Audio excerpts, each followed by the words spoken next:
There are moments so quiet, so subtle, you might miss them. Like when you look into your child's eyes and feel something deeper stirring. It's not just the innocence in their gaze or the sweetness of their smile. It's a quiet knowing that this child didn't come into your life just to be raised. They came carrying something, a reminder, a karmic thread yet to be resolved. Have you ever felt your child is unusually quiet for their age? Or maybe they've asked questions so profound you had no words, like they weren't entirely new to this world. What if your child isn't just a child, but a soul, returning carrying unfinished stories from lifetimes past? And if that's true, then the moment they were born, the month, the season, the hour was no accident. Let's take a deeper look together. Let's explore what might really be happening when a child enters your life. 1. Parenting is not about shaping. It's about showing up. There's something no one tells us before we become parents. Your child didn't come so you could mold them into someone. They came so you could learn how to be present fully and unconditionally. When a child arrives, we believe we're here to teach them everything. How to eat, speak, behave, live. We think we must guide, discipline, educate so they grow into someone good. But then one day, in a quiet moment, we realize we're the ones being taught. Maybe it's when they cry in the middle of the night for no clear reason. You hold them, comfort them exhausted, and then a question arises. Am I trying to fix something in them or in myself? Or maybe it's when they just look at you without a word, and that silence touches a part of you you've never dared to face. In that moment, you stop wanting to teach and start wanting to understand. You begin to listen. The Buddha taught, "The wise do not rush to judgment, for they understand every being carries their own karma." We often think being a parent means knowing what's right and wrong. But in the light of mindfulness, sometimes the wisest thing is not knowing, not judging, not labeling, not fixing, just being there, quietly, with compassion. Because your child is not a project to be completed, not a lump of clay waiting for your hands to shape. They are a soul with their own path, and you are not the one who created that path. You're simply invited to walk alongside them for a while, not long, but deeply. And along this journey, you get to choose to shape them into what you think they should be, or to show up so they can become who they truly are. Showing up sounds simple, but it may be the hardest thing in today's world. We live in a society that values speed and achievement more than presence and listening. We want our kids to be smarter, more obedient, more successful, to be like someone, or at least not like someone else. So every day, we try to adjust and correct them. But the more we do that, the farther they drift, and the more we lose ourselves. In Buddhism, there's a beautiful concept called beginner's mind, a mind that's open, not weighed down by expectations, a mind that receives without control. When you bring that kind of mind to parenting, you finally begin to see your child as they are. Not my child, but a soul passing through my life. A Zen master once said, "To love is to see someone deeply and say, 'I understand you.'" Understanding doesn't come through instructions. It comes through eye contact, through complete listening, through sitting next to your child when they're sad without needing to fix anything, When you let go of the need to correct them, something surprising happens. You finally meet your child. And even more surprising, you meet yourself. That child inside you, who was once told to behave, to be smart, to make the grown-ups proud. Now, as you look at your child, you're also seeing your own childhood. And in that presence, maybe, just maybe, you both start to heal. I know parenting is not easy, especially if you grew up in a family where love always came with expectations. You were taught that to love means to correct, to control, to worry. And so now you're torn between two extremes.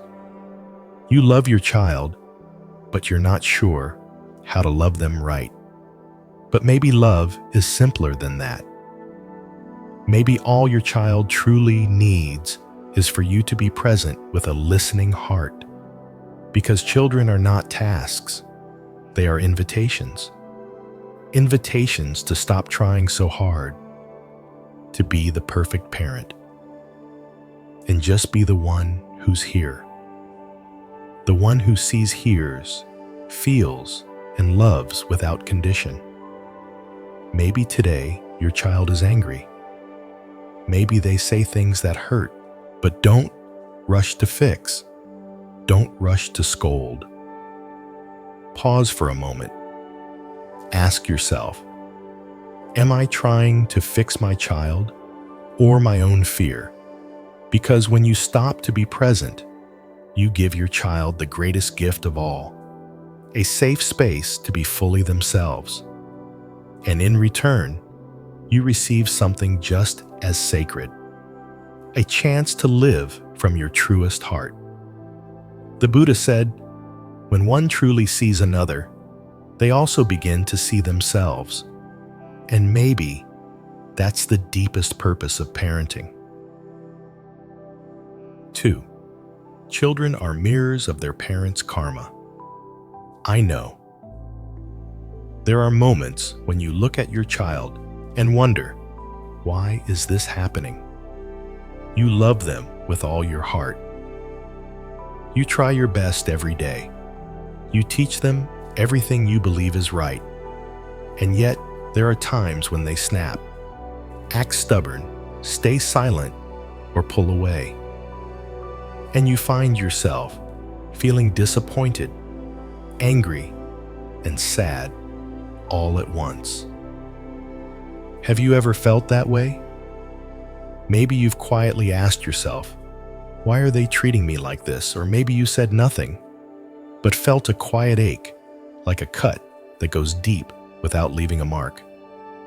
What if I told you those very moments when your child triggers strong emotions in you might actually be reflecting a part of yourself that you haven't fully faced? In Buddhist teachings, there's a truth as gentle as the wind and as deep as the ocean. The person in front of you is often showing you who you really are, and your child, more than anyone else, may be the closest karmic mirror you have, revealing things you've forgotten, avoided, or buried long ago. Think about it.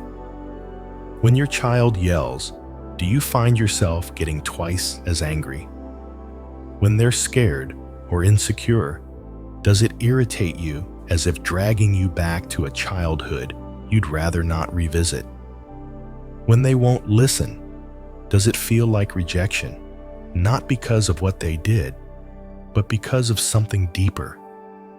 Some feelings you thought were long gone suddenly come rushing back.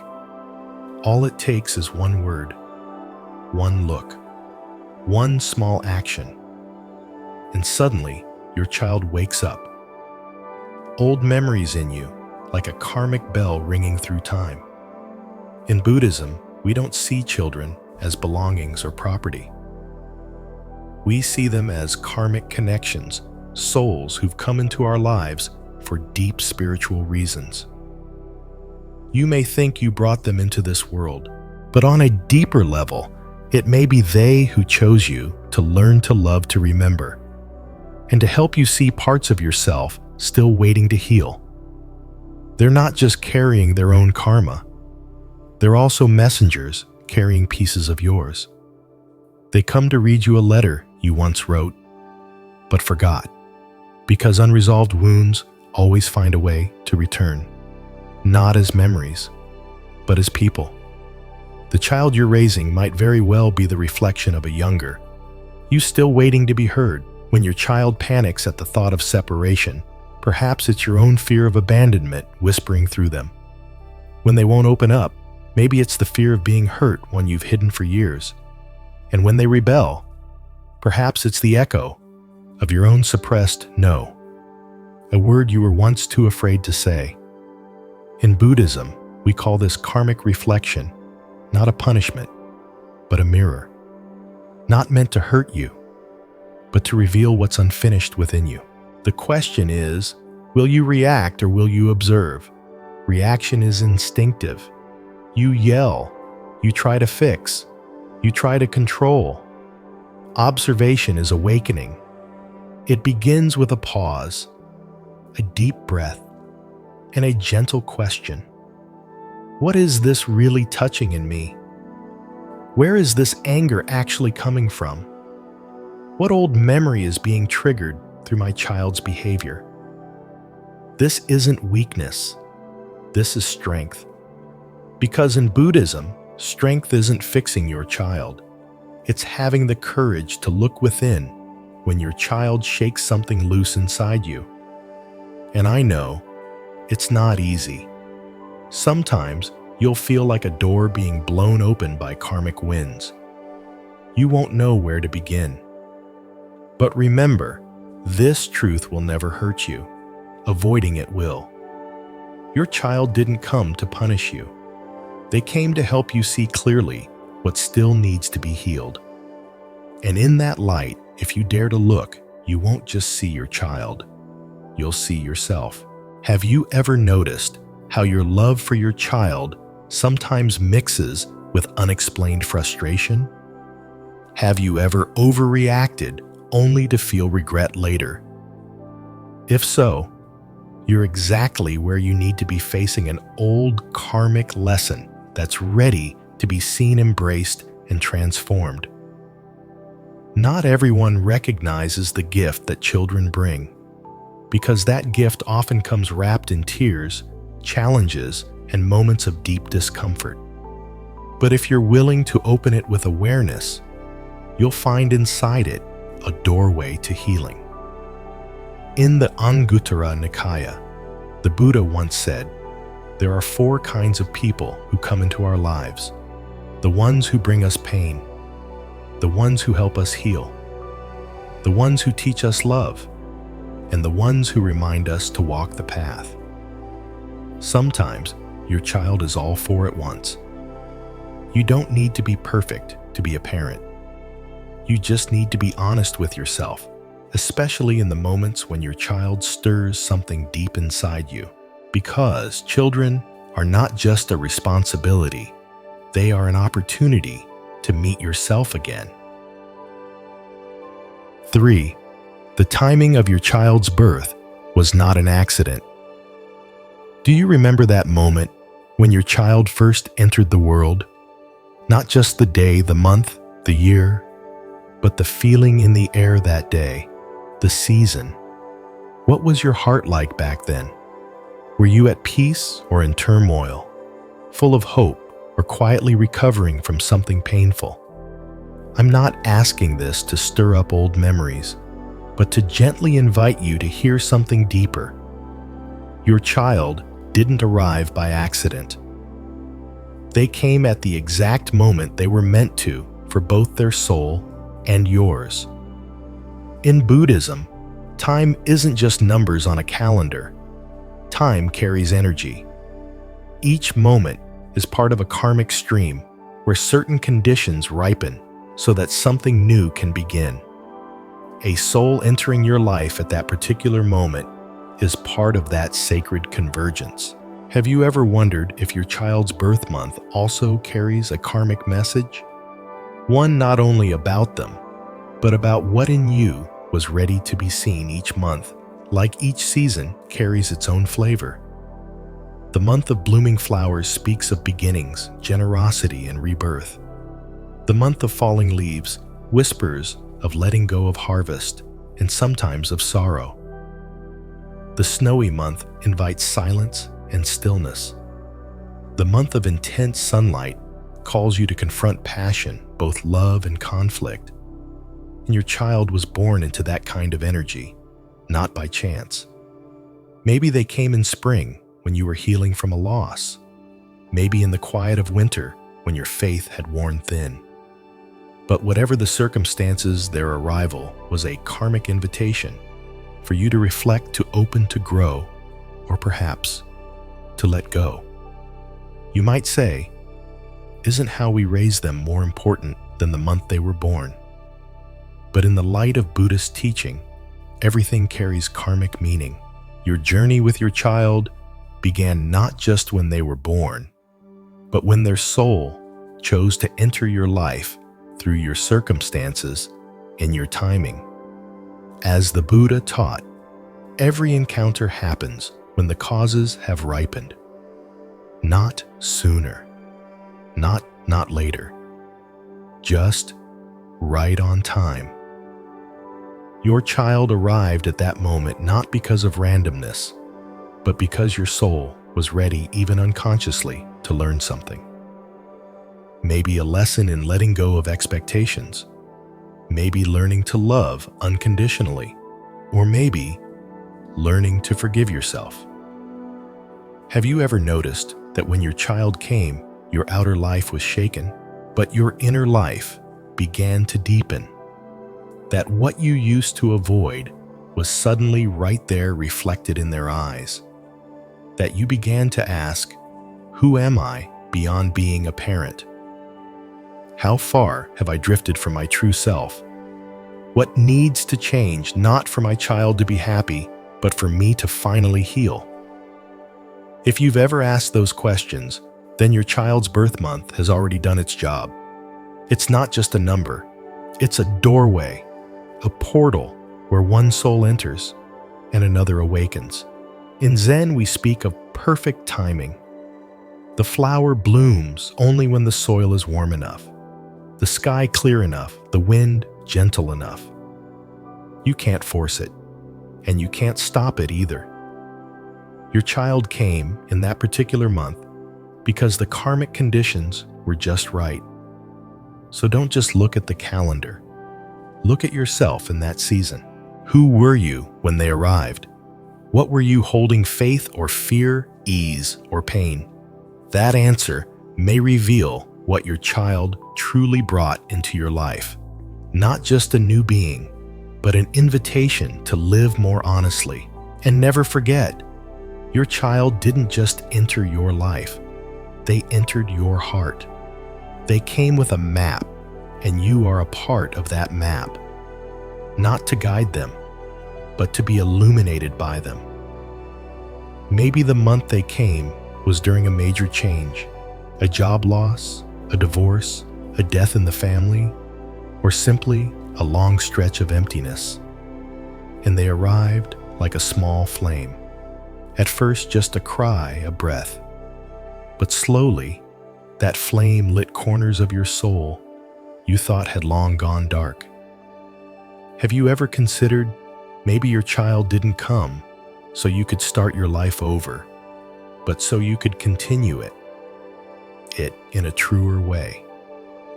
In Buddhist wisdom, we don't say life begins at birth. We say return begins with karmic ripening. Your child has returned, and through them, you're invited to return to yourself.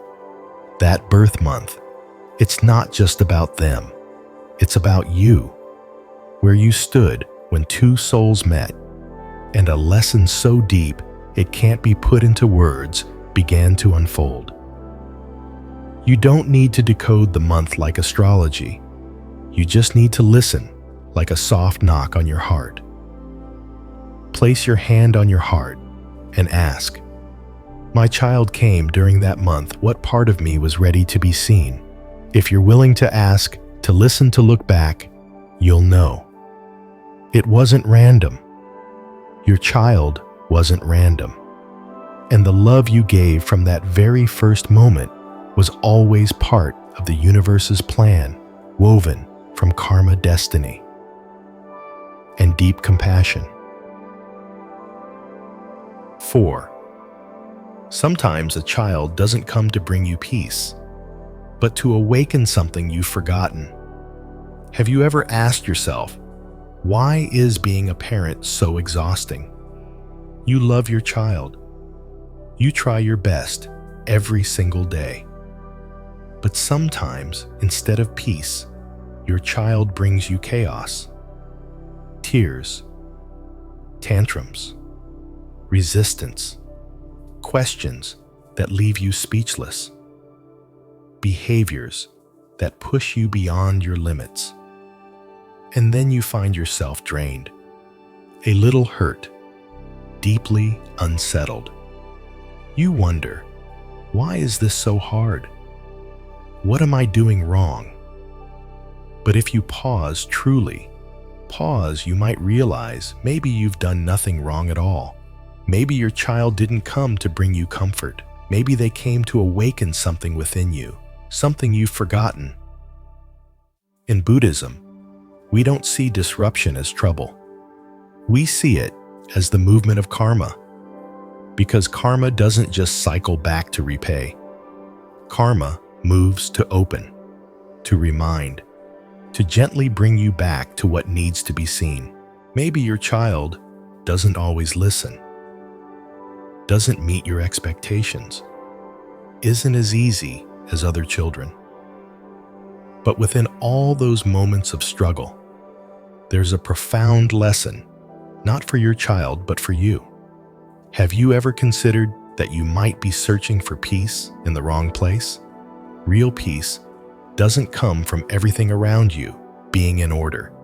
It comes from the ability within to sit with yourself, even in the middle of the storm. Sometimes, your child is the one who knocks when you've fallen asleep in your stable life. They stir things up, keep you awake, push your buttons. But that's not destruction. That's awakening. The Buddha taught, the unawakened seek peace. But the awakened know unrest is the doorway to seeing the mind. Without discomfort, you might never stop to look inward. Without crisis, change doesn't happen. And without the challenges your child brings, you might live forever behind the mask of a good parent, never truly meeting yourself. I know it's not easy to hear, especially when you're in the thick of it, when every day feels like a test, when you don't recognize the face in the mirror, when you feel like you're losing control. But sometimes this is exactly the beginning of a return. Not a return to who you were, but to a deeper part of yourself. You've long forgotten the child within you, the soul inside you, the awareness that once was so alive until life made it go silent. Your child is not creating problems. They're simply playing the role of an awakener, not with words, but through their presence. A presence that's unpredictable, uncontrollable, but deeply real. Have you noticed your child touches parts of you no one else does? A pouty stare from them reminds you of how your own parents once neglected you. An innocent question unearths fears you've buried. A moment of defiance echoes your unspoken longing for freedom. That's not coincidence. That's a sacred connection between two souls helping each other remember. You don't have to fix your child. You don't have to be perfectly composed all the time. You just have to pause and ask one simple question. What is this moment trying to awaken in me? Your child isn't listening. Maybe you're being invited to revisit the part of you that never had a voice. Your child is cold and distant. Maybe You're being called to embrace the parts of you that were once rejected. Your child keeps doing the opposite of what you want. Maybe you're being guided back to the version of yourself that was never allowed to be free. Buddha said, when the mind is disturbed, don't chase it. When the mind is suffering, sit and observe. Just like in meditation, when you're willing to sit in the storm, you begin to see what's really inside. Parenting is no different. It's not about avoiding the storm. It's about learning to sit with it and seeing what the storm is showing you. Your child didn't come to give you an easy journey. They came to make it real, realer, closer, deeper. Because they didn't come to leave you fine. They came to help you awaken as never before. You may resist this. You may feel tired, even resentful. But if you open your heart, you'll see. This disruption is part of your karmic map, not to punish, but to slow you down so you can see. Not just see your child, but see yourself. And when you're finally willing to see, truly see, peace will come. Not because your child changed, but because you changed your perspective. You no longer ask, why is my child making this so hard for me? You begin asking, what is my child helping me see? And that one question is the beginning of deep healing.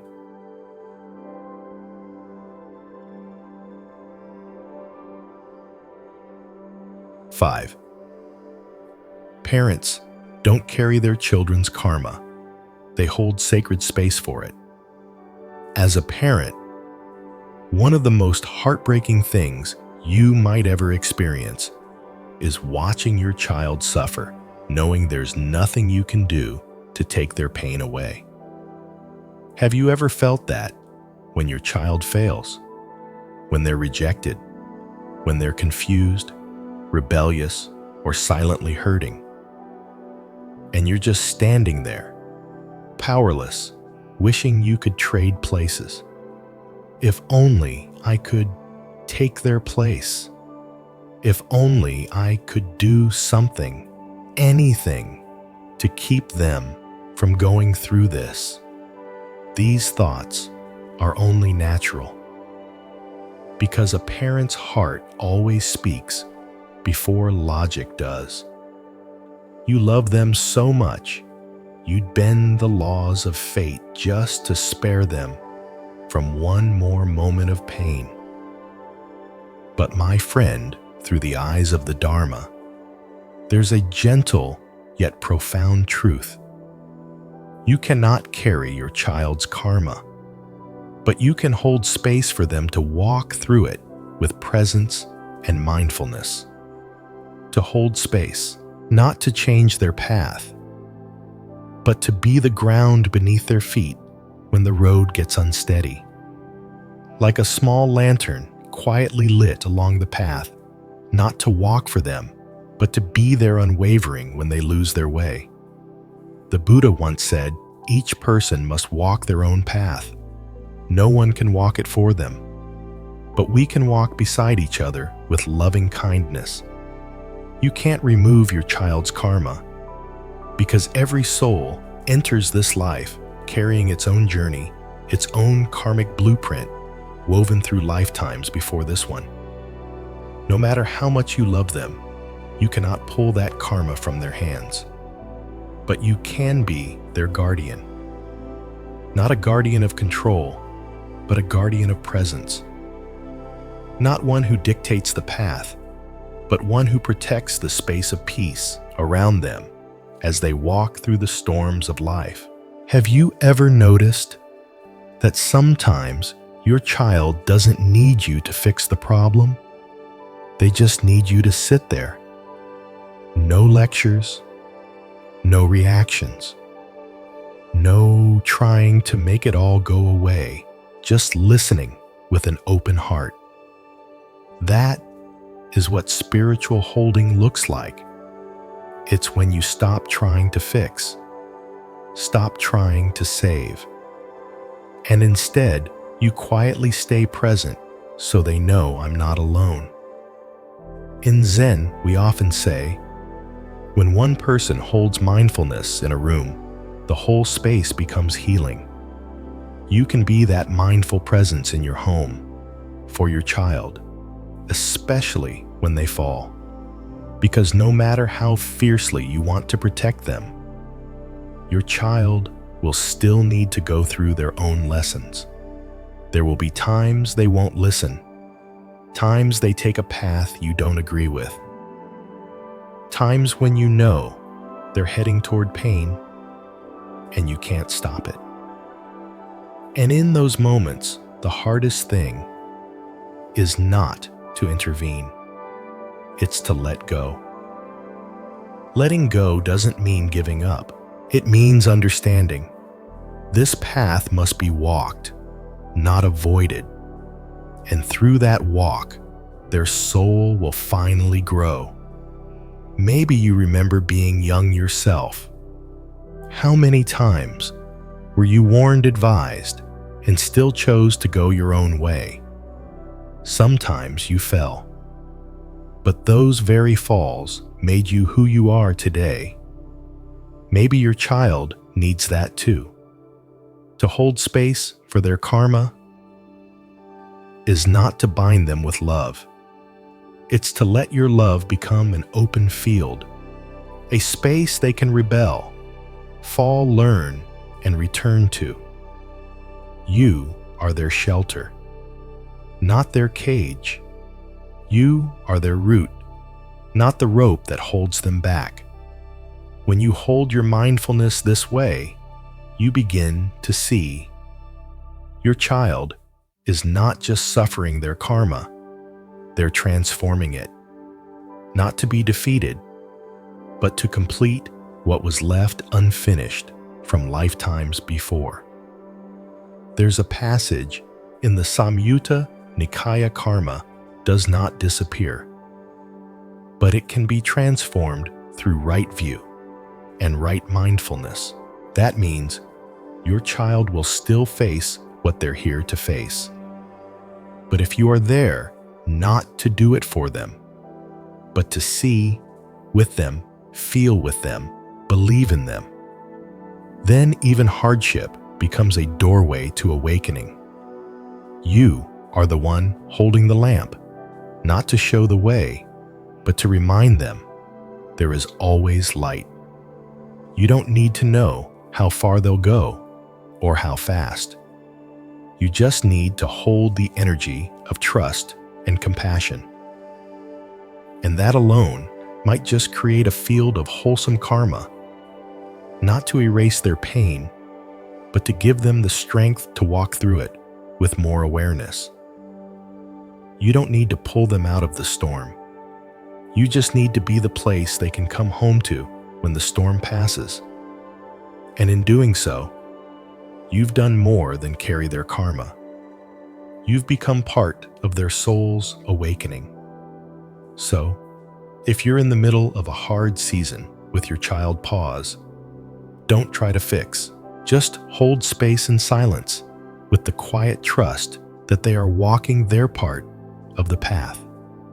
And you are fulfilling yours in the deepest way by being their sacred witness, with mindfulness, with love, and with presence. 6. This journey belongs to both of you. No one walks alone. Have you ever looked into your child's eyes deeply and quietly wondered, why this child? Why not someone else? Why did this particular soul arrive in your life at that specific moment with their own unique light and shadows? Some people say children are a gift. Others call them a challenge. But through the gentle lens of Buddhism, there's another way of seeing softer, deeper. Your child is not just your child. They are a soul with a profound karmic connection to you. And the two of you have likely met before. somewhere, in another life. Now, you don't have to believe in reincarnation to feel the truth of this. You just have to remember the moment you first held them in your arms. No one had to teach you to love them. No one had to tell you to sacrifice. You just knew. Knew that this was a sacred meeting, one that couldn't be explained but also couldn't be denied. In Buddhism, we call it karmic affinity, the pull between souls who have once loved hurt, helped, or left things unfinished. And so they find each other again, not by chance, but by purpose. You and your child are not random. This is not just a relationship of blood. It's a reunion, a soul agreement, a shared journey you both chose to heal, to grow to complete what was left undone. You're not the teacher, and they're not just the student. You're two souls, each learning your own lessons, each reflecting light into the other. Maybe you believe you came here to teach your child right from wrong, to pass down wisdom, to guide. But have you noticed? Your child is teaching you too. Teaching you patience, teaching you surrender, teaching you the limits of control, and most of all, pointing you back to the parts of yourself you've yet to truly meet. You see, the parent-child connection is never one way. It's a bridge. You walk halfway, they walk halfway, and where you meet is where transformation happens. You're not walking alone, and neither are they. Every time your child resists, you're invited to look at your own expectations. Every time they suffer, you're invited to expand your compassion. Every time they trigger your anger, you're invited to touch the wounds still waiting inside you. And every time you sit quietly beside them, without fixing, without judging, you're teaching them what presence feels like. Every time you say, "I'm sorry," you're modeling humility. Every time you let them go their own way, even while your heart worries, you're planting in them the deep roots of self-trust. No one walks alone. And the most beautiful part, no one has to. Even if your child is not what you imagined, even if your relationship is strained, even if you don't understand each other right now, the journey is still unfolding, and karma is still doing its quiet work. There's a verse in the Dhammapada that says, "One who knows themselves is wise. One who understands others is intelligent. But one who walks with another on the spiritual path is truly compassionate." You don't have to understand your child perfectly. You just have to walk with them. Be present. Listen. Not to fix everything, but to simply be there. Because presence, real quiet presence, is the soil in which deep healing begins. Beyond words, beyond right and wrong. I know. Sometimes it feels like you're walking against the wind. You're tired. You feel like you've failed. You want to give up.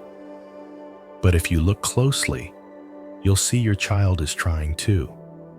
They're also learning, also stumbling, also getting lost and finding their way back. And you are the one who gets to witness that journey. Not to judge it, but to whisper from the sidelines, "You are not alone. Wherever you are on your path, I am with you in quiet, steady love." Your child didn't come to make you feel right. They came to help you become real. And when two people are real with themselves, that's when something sacred begins. Not a perfect relationship, but a true one with space to break, to learn, to grow together. 7. Every child is a living sutra. Something strange and beautiful happens when a child enters your life. They don't need to speak. They don't need to explain themselves. Just by being, they change your life entirely. And if you're quiet enough to really see, you'll notice this. Every child is a living sutra. Not a sutra written in ink, not something chanted solemnly in a temple, but a teaching that breathes, cries, laughs, that reveals itself moment by moment in the most honest ways. Have you ever stopped when your child goes silent for too long and seen in their eyes an entire world staring back? Have you ever felt confused? Not because they ask something complicated, but because they ask the one thing you've never dared to ask yourself. Or maybe you were caught off guard when they loved you in a way you never allowed yourself to be loved. You see, the greatest lessons in life don't come from books. They come from experience, from presence, from the people we cannot ignore, cannot walk away from. And a child, your child, might just be the most intimate expression of the spiritual teaching you need in this life. The Buddha said, "When the mind is still, everything becomes a teacher." You don't have to enter a monastery to learn the Dharma.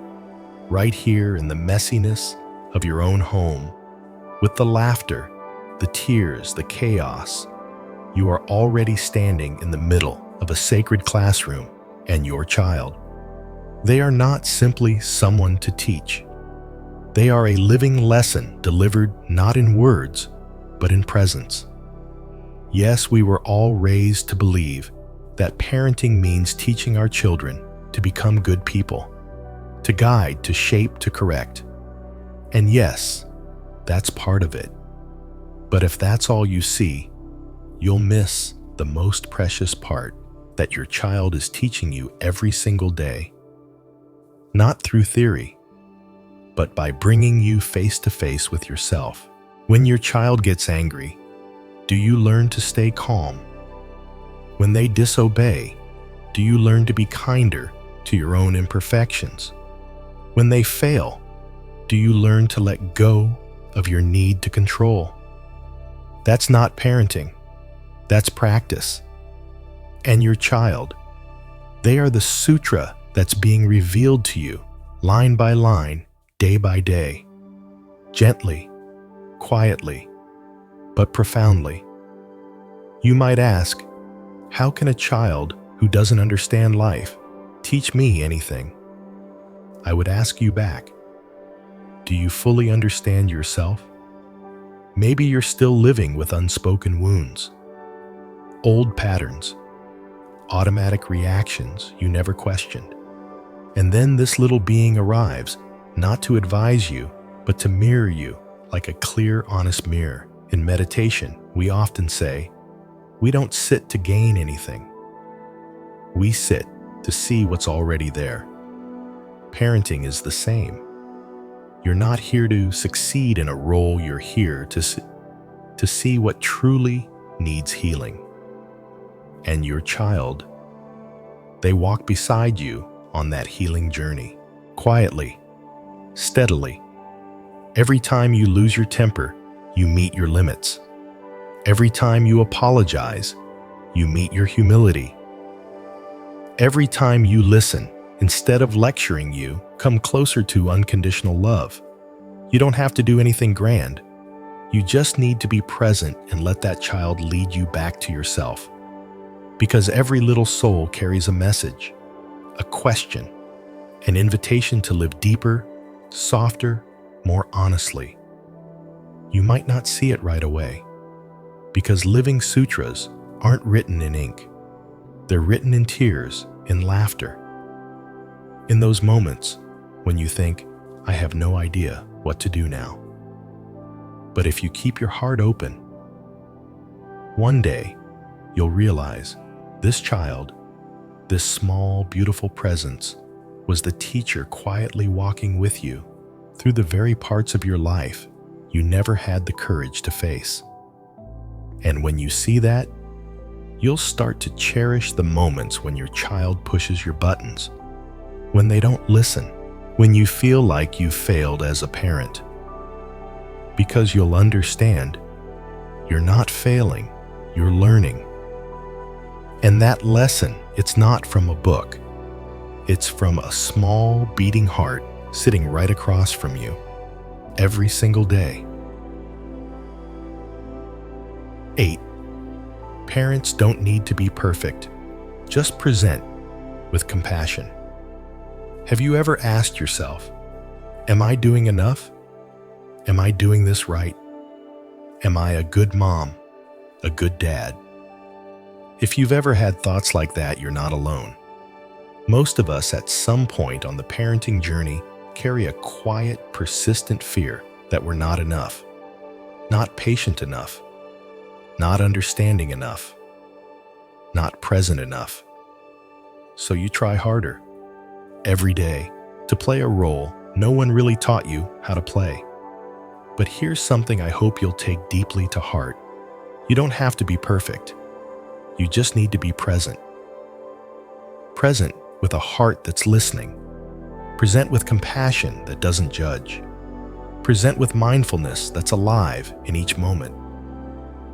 The Buddha once said, to be truly present with mindfulness is the greatest gift you can offer anyone, and your child, more than anyone, needs that gift. Not the gift of strict discipline, not the gift of always having the right advice, but the quiet, powerful gift of an adult who's simply here, fully, without abandoning themselves or the child in front of them. You might be thinking, but I'm not good at staying calm. I lose my temper. I say things I regret. I understand. And that too is part of the journey. You don't have to erase every mistake to be a good parent. You just have to pause and come back to presence. Even in the moments you slip, if you can take one slow breath and return to awareness, you're still a wonderful parent. Because love, when joined with mindfulness, holds tremendous healing power. It doesn't control. It doesn't cling. It doesn't demand perfection. It simply asks for one thing: that you truly see your child not through the lens of expectation, but through the eyes of understanding. Have you noticed that when you sit next to your child, saying nothing, not lecturing, just listening, something in them softens? That's because your energy of true presence touches something deep in them.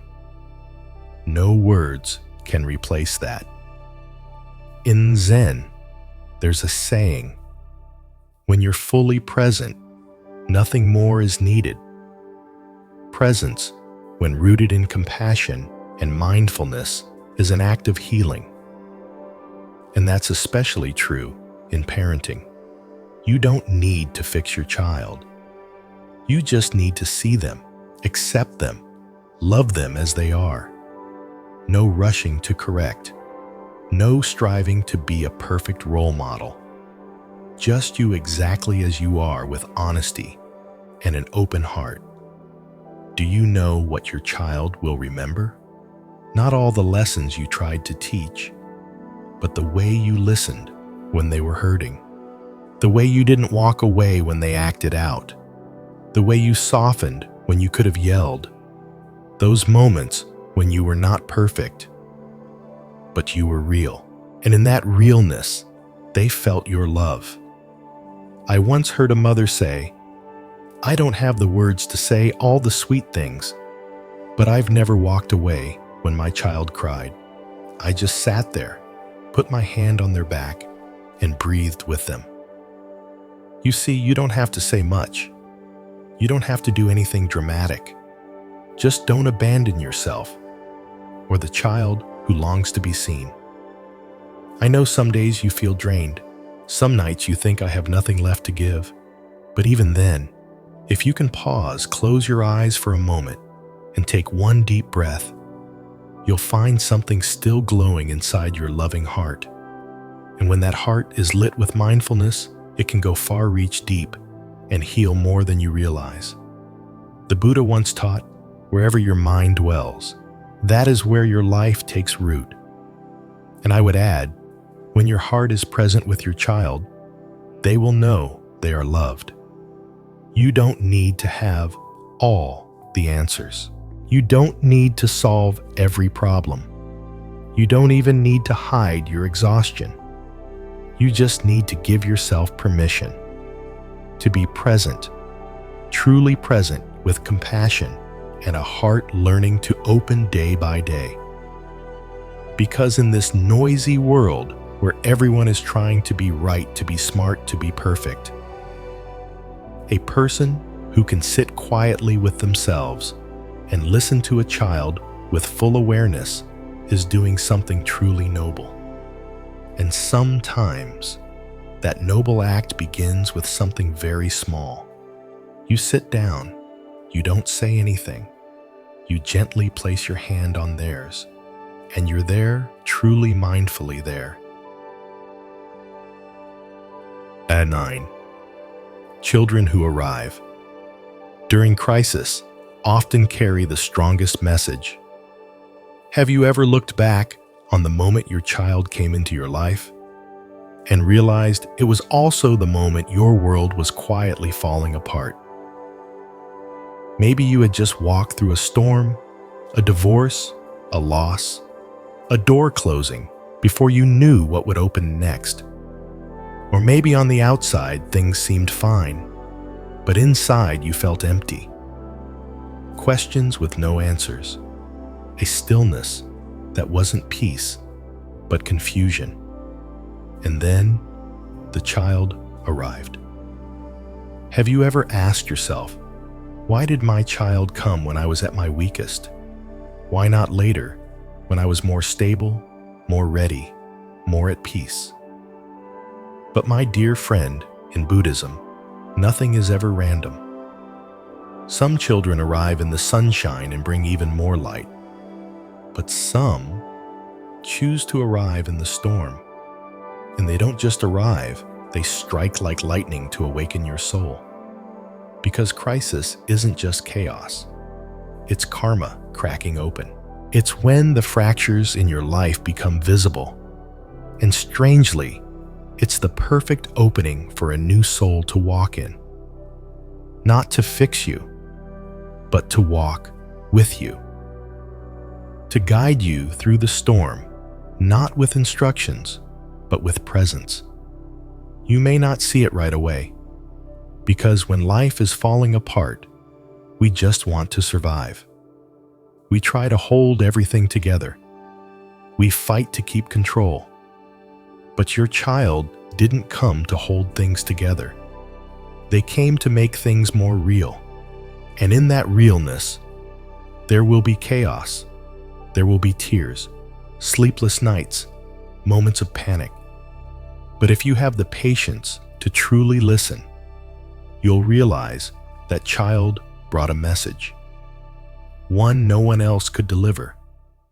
A message that speaks directly to the part of you you've long been avoiding.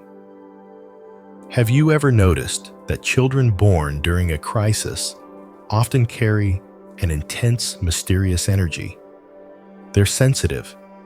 They ask deeper questions. They feel more. They might exhaust you, but they also strip away your masks. They don't come to make you happy.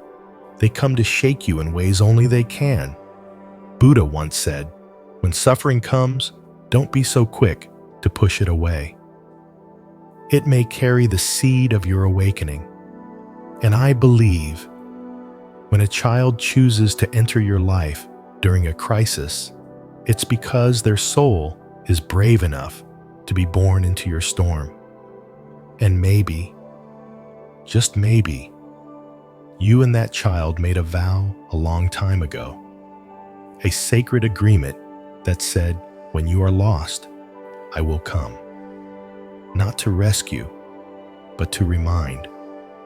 Not to change your life, but to illuminate it. But let's be honest, light is not always gentle. The light of awakening can be blinding. It stings your eyes.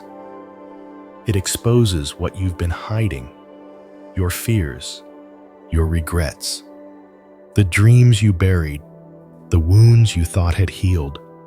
And when you're forced to look at those things, you realize your child isn't here to hurt you. They're here to touch the exact places in you that still need healing. Crisis softens the ground, softens the heart, and makes the soul more receptive. And the child, like a seed, is planted in that very moment. That is how a new journey begins, the journey of awakening. You don't have to understand it all right now. You just need to remember, your child didn't come at the wrong time. They came at the right time, not the time you wanted, but the time you needed. Maybe you're thinking, but I wasn't ready. And sometimes, that's exactly why the journey begins. In Zen, there's a beautiful saying, there is no better moment to awaken than now, and it is never too late to begin again, this time together with your child. Let them lead you, not with words, but with their presence. With those moments when you're exhausted but still don't give up. With those nights when you don't know what to say, but you stay anyway. Your child doesn't need a perfect parent. They just need someone who doesn't walk away, even when the storm inside is raging. And you don't need to fully understand your child. You just need to be willing to ask, why did they come now? What part of me is being awakened? Live that question. Breathe with it. Sit with it. Because through living it, you will one day know, not with your mind, but with your soul. You'll know that their arrival wasn't a coincidence. It was an invitation from karma, from life, from your own spirit to pause, to breathe, and to look deeper within yourself than you ever have before. 10. Don't be so quick to label.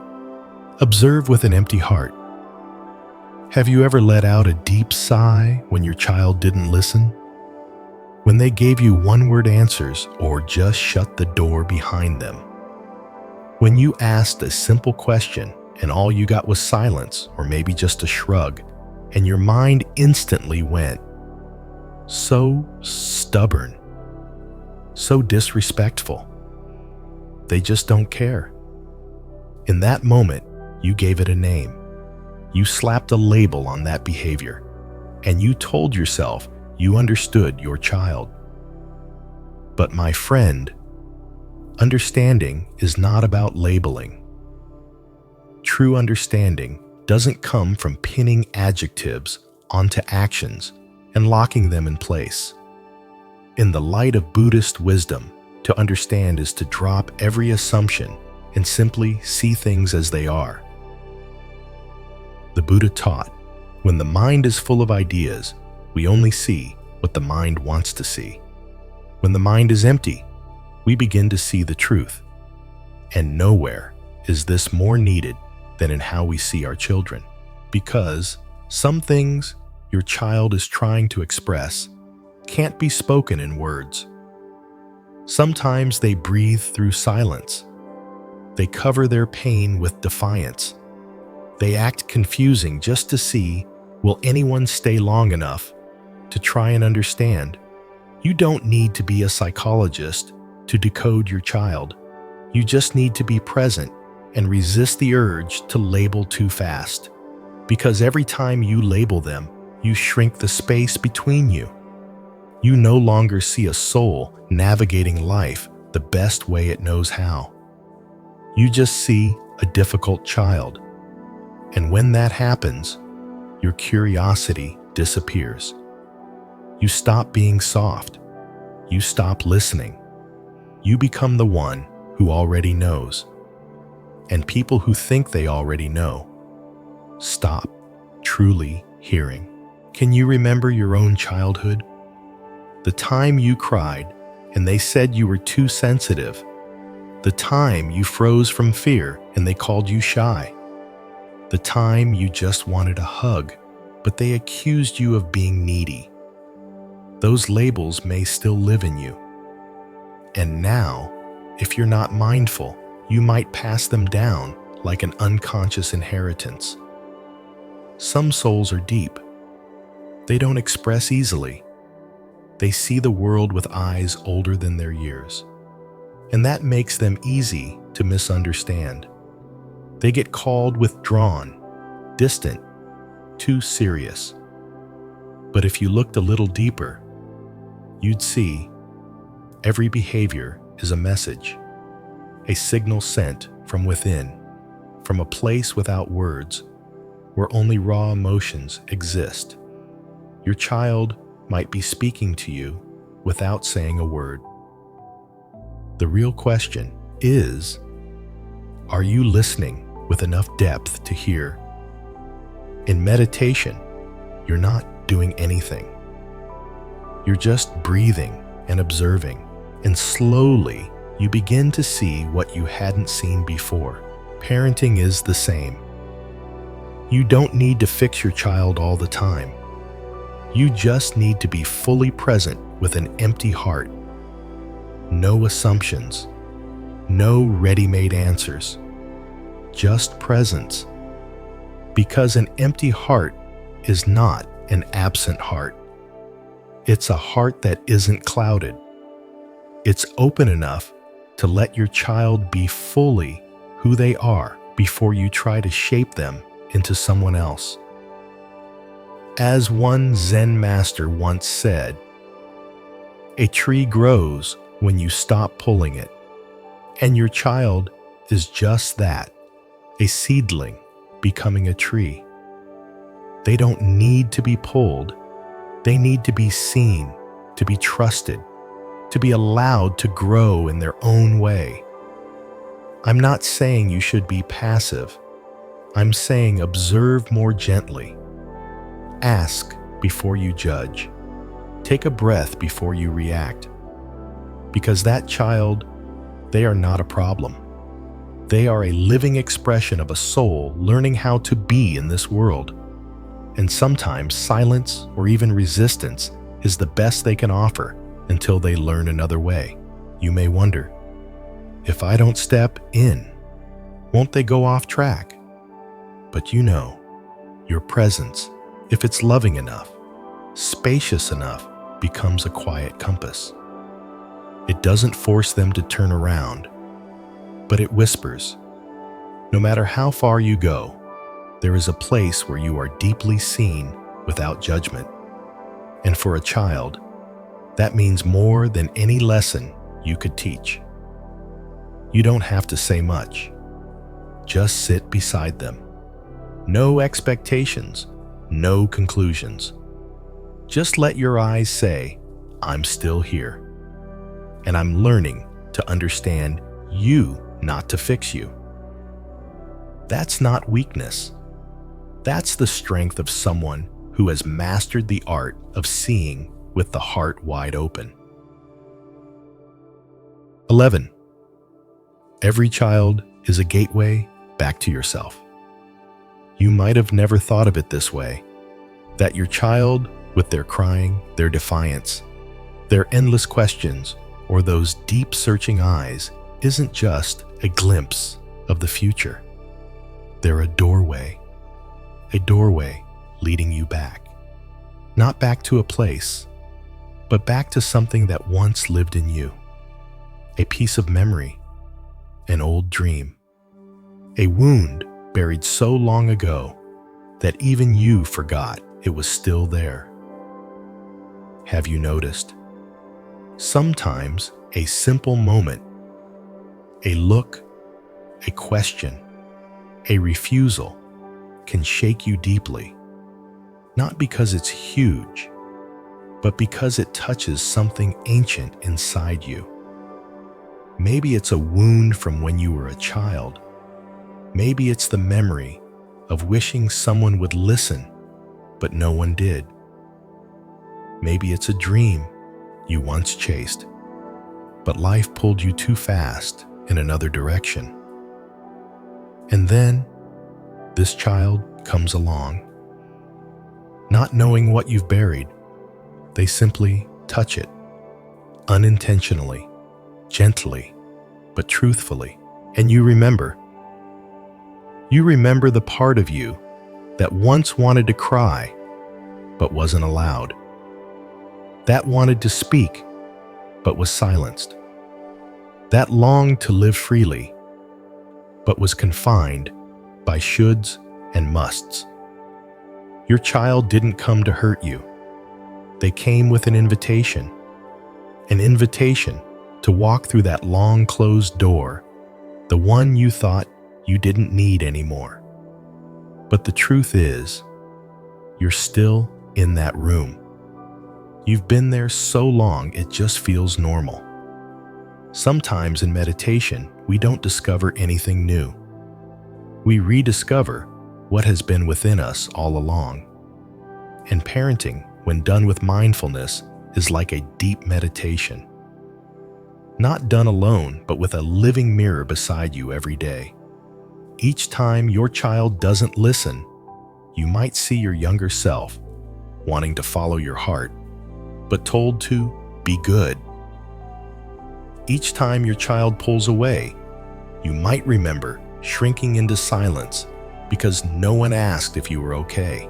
Each time they're stubborn, you might hear the voice you once swallowed down out of fear of being wrong.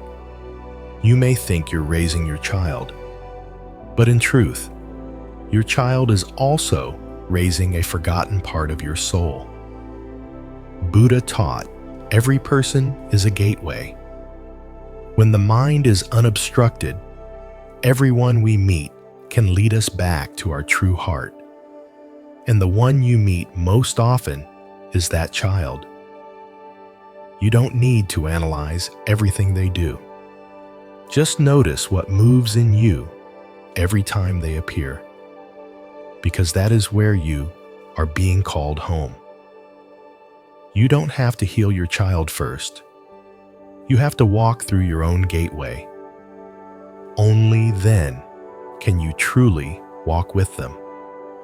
Not from above, as a teacher to a student, but from one soul to another, both helping each other find the way home. You might see your child as moody, unpredictable, difficult. But if you look deeper, you may realize those things once lived in you too. You just stopped showing them. You learned to hide to be loved. And now, when your child expresses what you once repressed, it hurts. Not because they're wrong, but because you're remembering. And then you're faced with a choice to keep the door closed or to gently open it. Not to fix your child, but to meet yourself again. To meet a dream you left behind. A feeling you once feared. A part of you once called weak, but that simply needed kindness. I'm not saying this to weigh you down. I'm saying it because I truly believe this. Every parent, if awake, is given a rare opportunity to return to themselves through the very person they thought they were teaching.